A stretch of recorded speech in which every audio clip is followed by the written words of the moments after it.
Hello बच्चों, आप सभी का स्वागत है पीएसएम हाउस में, प्रभात सर मैथमेटिक्स हाउस में। कैसे हैं आप लोग? उम्मीद है कि आप लोग अच्छे होंगे।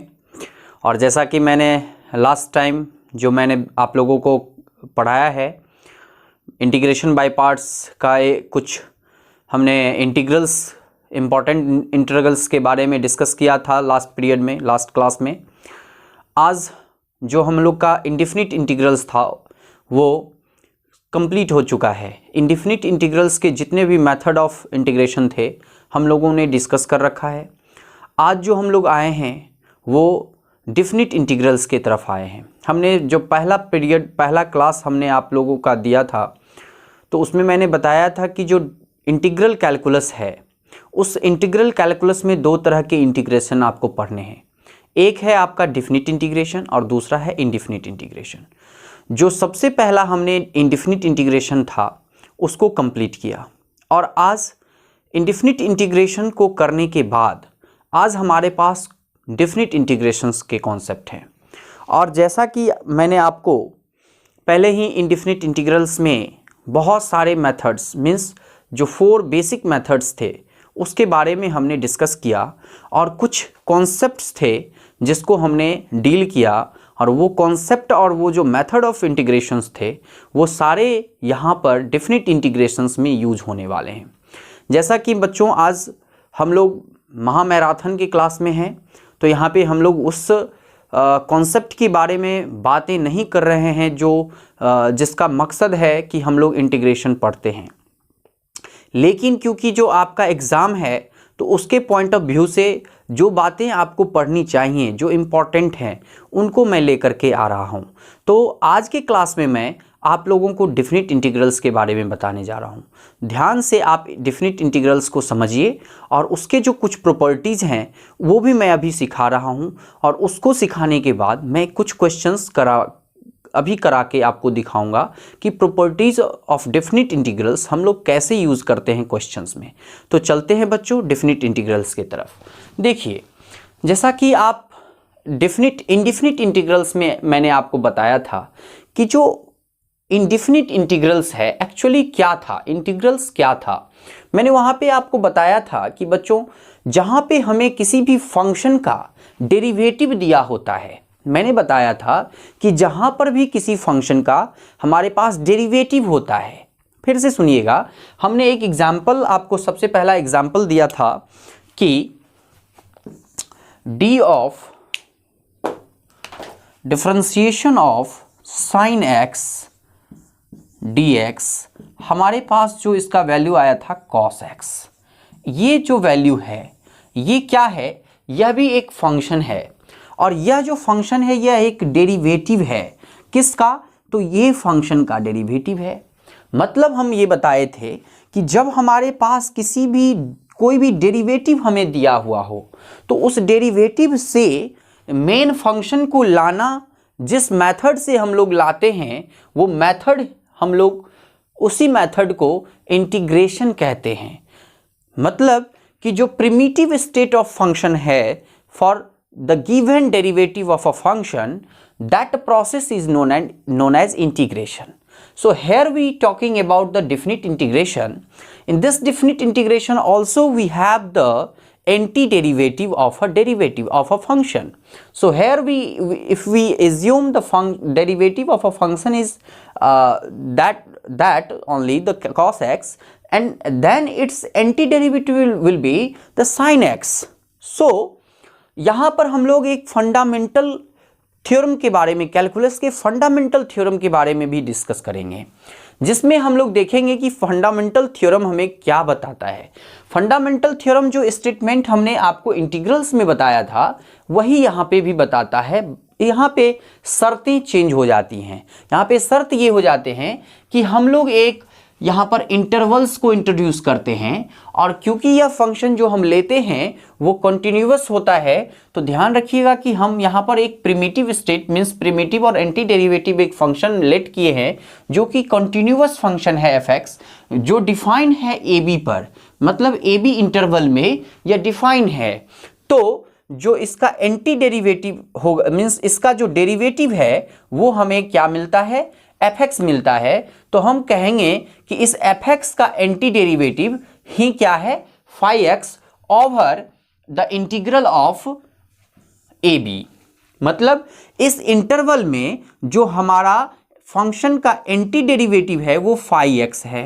तो हम ये कह सकते हैं कि the integration of function of derivative fx over a to b is equal to phi x over a to b, where a is called a lower limit and b is called the upper limit। अब एक बात आप ध्यान रखिएगा बच्चों, definite integration जो होता है वह दो तरीके से उसको एक्सप्लेन किया गया है। तो डेफिनिट इंटीग्रेशन का जो पहला आप एक्सप्लेनेशन आप देखेंगे तो आप एनसीईआरटी में देखे होंगे the function as the limit of a sum के नाम से जाना गया है कि डेफिनिट इंटीग्रेशन का हम लोग as the limit of a sum करके हम डेफिनिट इंटीग्रेशन का सॉल्यूशन पा सकते हैं।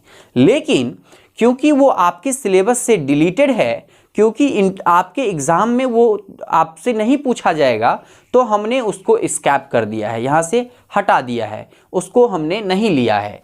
हमने यहाँ पर उसी मेथड को यूज़ करना है जिस मेथड से आपके एग्ज़ाम में क्वेश्चंस बनेंगे। तो यहाँ पर जो आपके एग्ज़ाम में क्वेश्चन बनेंगे वो इसी मेथड ऑफ इंटीग्रेशन से बनेंगे बच्चों।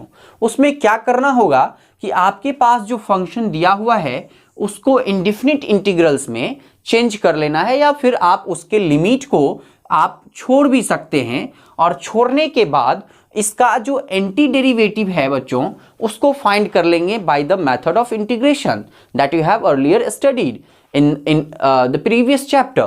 So by taking the method of integration we have the four kind of method of integration: by inspection method, by substitution method, by partial fraction, and by the parts। So integration by parts। So we can do the integration of the function and we get the solution of primitive state of a function। तो हम लोग यहाँ पर पा सकते हैं primitive state, और जब हमारे पास primitive function मिलेगा तो हम वहाँ पर लोअर लिमिट और अपर लिमिट को लगाएंगे, और लोअर लिमिट से अपर लिमिट को अप्लाई करने पर जो हमारा वैल्यू होगा वो phi b minus phi a होगा, जो एक यूनिक सॉल्यूशन होगा। ध्यान से सुनिएगा, जो डेफिनिट इंटीग्रेशन होता है वह एक यूनिक सॉल्यूशन देता है। It means that the definite integration gives a unique solution, gives a unique value. So we can say that the definite integration of a function is unique।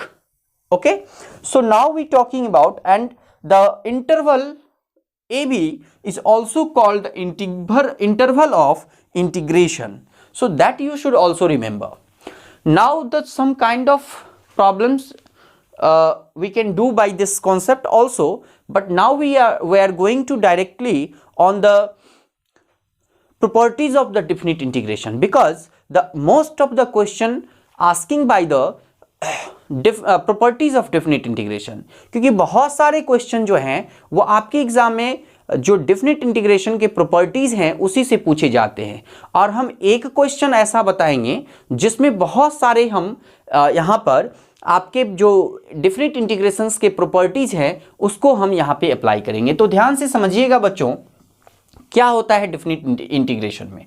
यहाँ पर अगर हमारे पास एक फंक्शन है fx, उसका lower limit है a और upper limit है b, तो इसमें हम इसके जो वेरिएबल्स हैं उसको अगर चेंज करें bye t, by substitute the value of t, we can substitute by taking the value of x, then there is no change of value। Always remember, there is no change of value for the value of this function। मतलब कि किसी भी तरह का बदलाव, किसी भी तरह का चेंज इस फंक्शन में नहीं होगा। इस बात को हमेशा ध्यान रखिएगा। तो हम यहां कह सकते हैं कि जो हमारे पास फंक्शन है वह वहां पे सब्स्टिट्यूट किया जा सकता है किसी भी यूनिक वैल्यू के साथ। दूसरा हम लोग आते हैं प्रॉपर्टीज 2 में। वहां पर हम लोग देखते हैं कि अगर हम अपर लिमिट को लोअर लिमिट से रिप्लेस करें, अब मतलब कि अपर लिमिट को लोअर लिमिट में ले आए और अपर लिमिट को लोअर लिमिट को अपर लिमिट में लेके चले जाएं, तो जो सॉल्यूशन ऑफ इंटीग्रल्स होगा वो हमारा ये माइनस के साथ आएगा। मतलब समझिए कि अगर मैं इसके सॉल्यूशंस को लिखता, चलिए इसका स्क्रीनशॉट आप ले लिए होंगे, तो हम इसको मिटाते हैं। आप देखिए कि क्या करना है इसमें।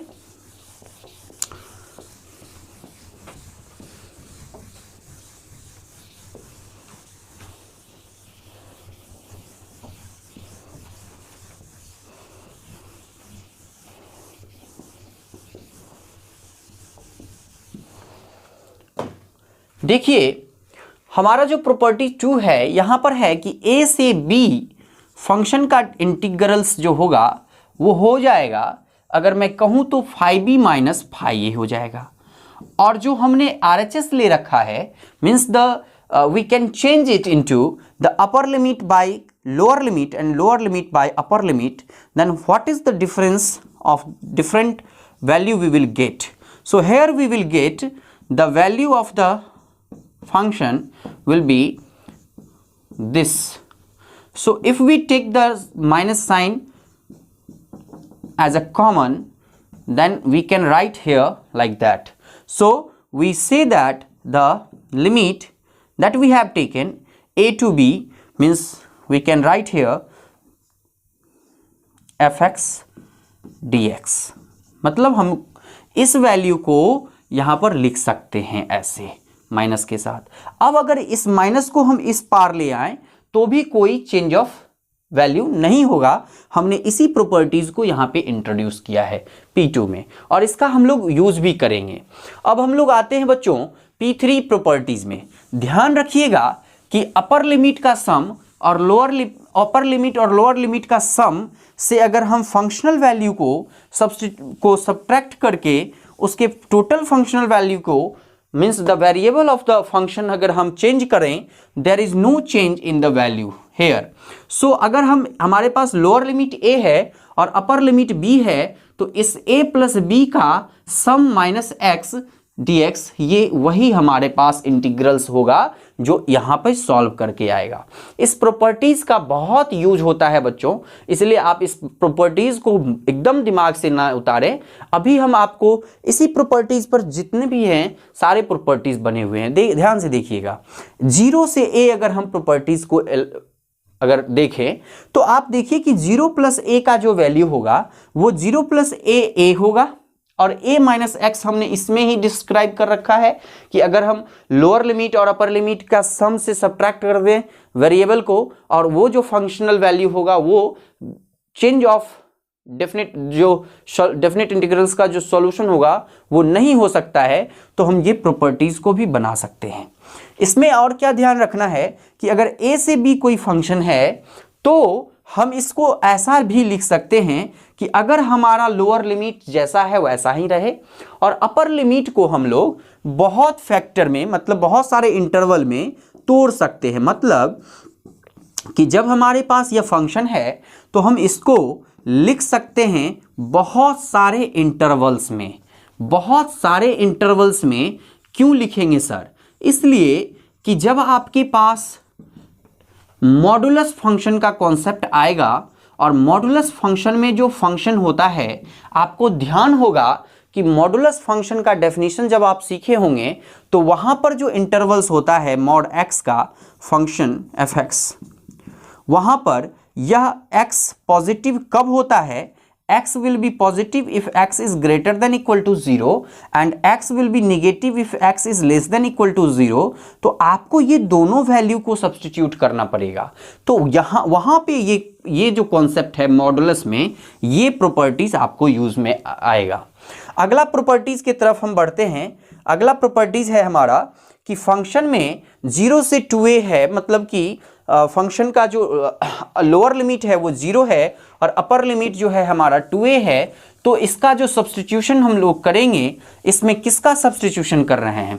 अपर लिमिट में जो 2 है उसको हम क्या करने जा रहे हैं, उसको हम लोग करने जा रहे हैं उसके प्रोडक्ट में।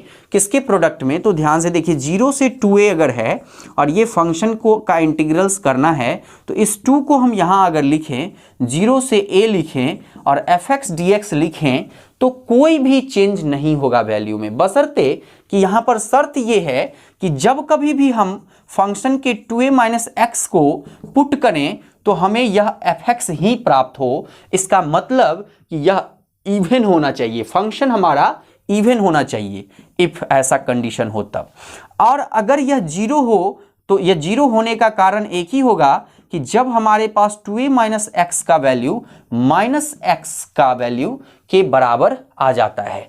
तो आप देखिए यहां पर कि अगर आप यहां पर 2a माइनस एक्स लिखते हैं और वैल्यू आपको माइनस fx आ जाए, मतलब कि यहाँ पर वैल्यू आप 2a माइनस एक्स की लोअर लिमिट और अपर लिमिट का सम से रिप्लेस करते हैं, रिप्लेस मीन्स हम लोग जो वैल्यू यहाँ पे पुट करते हैं वो अगर करें और ऐसा हमें मिलता है माइनस fx सॉल्यूशन मिलता है तो हम लोग यहाँ पर डायरेक्ट उसका वैल्यू 0 पुट कर सकते हैं।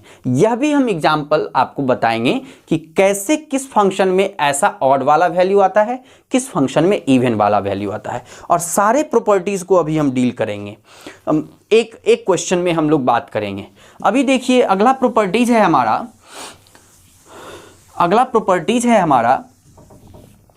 0 to